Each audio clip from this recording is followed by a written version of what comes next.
Gimana caranya Islam bisa menyebar di salah satu pulau terpadat di dunia? Ternyata bukan lewat pedang, tapi lewat sebuah perdebatan strategi yang luar biasa cerdas, sekaligus memecah belah. Ini dia kisah tentang bagaimana 9 wali mengubah wajah Jawa untuk selamanya. Oke, yuk kita bedah ceritanya. Nah, ini dia nih pertanyaan besarnya. Ini adalah teka-teki yang harus dipecahkan oleh Wali Songo atau 9 wali di Jawa pada abad ke-14. Mereka datang bukan buat naklukin, tapi buat meyakinkan. Dan untuk itu, jelas mereka butuh rencana yang matang. Oke, kita mulai dari dasarnya dulu ya. Siapa sih sebenarnya para arsitek di balik salah satu transformasi keagamaan paling menarik dalam sejarah ini? Mari kita kenalan dulu sama Wali Songo. Nah, yang menarik banget nih, istilah Wali Songo ini bukan cuma berarti 9 orang spesifik. Anggap aja ini semacam dewan dakwah yang dinamis. Jadi, kalau ada salah satu anggotanya yang wafat atau pindah, posisinya itu bakal langsung diisi sama wali yang lain. Ini tuh sebuah lembaga yang terus berjalan, bukan grup yang statis. Satu hal yang perlu banget kita pahami, para wali ini kan datangnya bukan ke tanah kosong loh. Justru sebaliknya, mereka masuk ke dalam sebuah lanskap spiritual Jawa di abad ke-14 yang udah sangat kompleks dan punya akar yang dalam banget.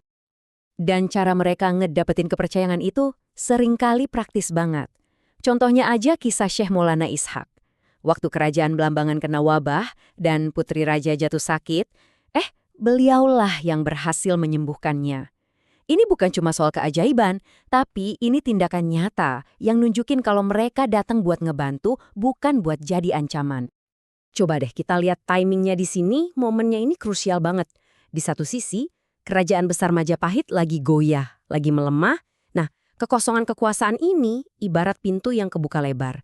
Sebuah kesempatan buat ide-ide dan keyakinan baru untuk masuk dan menawarkan sesuatu yang beda.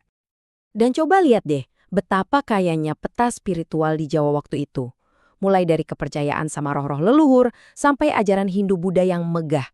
Jawa itu bukan kanvas kosong, tapi lebih mirip permadani yang udah ditenun dengan benang-benang kepercayaan yang rumit banget, yang harus dipahami sama para wali. Nah, ngelihat kondisi kayak gitu, muncullah 2 strategi besar yang saling bersaing. Yang pertama kita sebut aja jalan kebudayaan, yang tokoh utamanya adalah sang wali seniman, Sunan Kalijaga. Filosofinya tuh simpel tapi radikal banget pada masanya. Intinya, jangan paksa orang ninggalin budayanya. Justru sebaliknya, samperin mereka. Pakai budaya mereka sebagai jembatan buat ngenalin nilai-nilai Islam pelan-pelan. Dan caranya itu, jenius banget. Bisa kita lihat di sini, wayang itu nggak dihancurin, tapi justru di-upgrade. Jadi wayang kulit buat nyisipin cerita-cerita Islami. Tembang Jawa juga nggak dilarang, malah beliau ciptain lagu kayak Lir-Ilir yang isinya dalam banget. Ini pendekatan yang alus dan pintar. Kutipan ini benar-benar ngerangkum filosofi Sunan Kalijaga. Intinya tuh soal keseimbangan. Aturan agama atau syariat itu penting, jelas. Tapi itu semua harus bisa nyentuh jiwa, bukan malah bikin hati jadi kering dan kosong. Harus kena ke akal, sekaligus ke hati. Tapi, ya tentu aja nggak semua wali setuju sama cara ini. Muncullah argumen tandingan, jalan kemurnian ajaran, yang dipelopori oleh wali cendekiawan Sunan Giri. Buat kubu yang ini, yang juga didukung Sunan Ampel, prioritasnya beda total. Mereka khawatir kalau Islam terlalu banyak dicampur adukin sama budaya lokal, ya esensinya, kemurniannya bisa hilang atau luntur. Jadi buat mereka, kemurnian ajaran itu harga mati. Jadi metodenya benar-benar beda kan?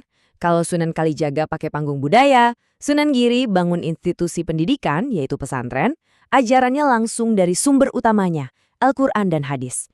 Mereka nolak banget yang namanya sinkretisme karena takut itu bisa mengarah ke syirik. Dan aturan moralnya juga dibikin jelas banget, gampang diingat kayak falsafah Mohlimonya Sunan Ampel. Bener-bener to the point dan terstruktur. Nah, disinilah puncaknya. Kedua filosofi ini bener-bener head to head. Kubu abangan dengan cara merangkul lewat budaya, dan kubu putihan dengan cara memurnikan lewat pendidikan. 2 strategi, satu tujuan yang sama, tapi dengan metode yang, bertolak belakang banget. Dan perdebatan di abad ke-14 ini ternyata bukan cuma cerita lama loh. Efeknya itu kerasa banget dan ngebentuk wajah Islam di Jawa sampai hari ini. Jadi, hasil dari benturan ide ini ya, Lahirnya dua aliran besar dalam Islam Jawa.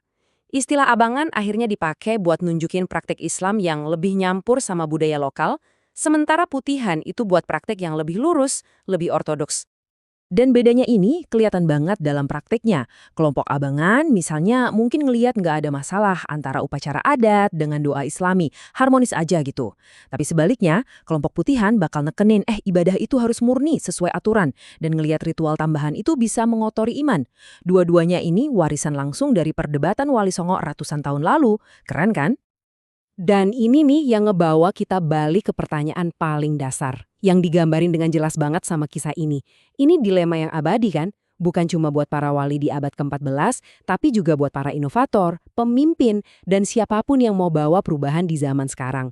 Pertanyaannya tetap sama, haruskah kita fleksibel dengan aturan atau menjaganya tetap murni? Dan jawaban yang kita pilih, itulah yang bakal nentuin warisan yang kita tinggalin.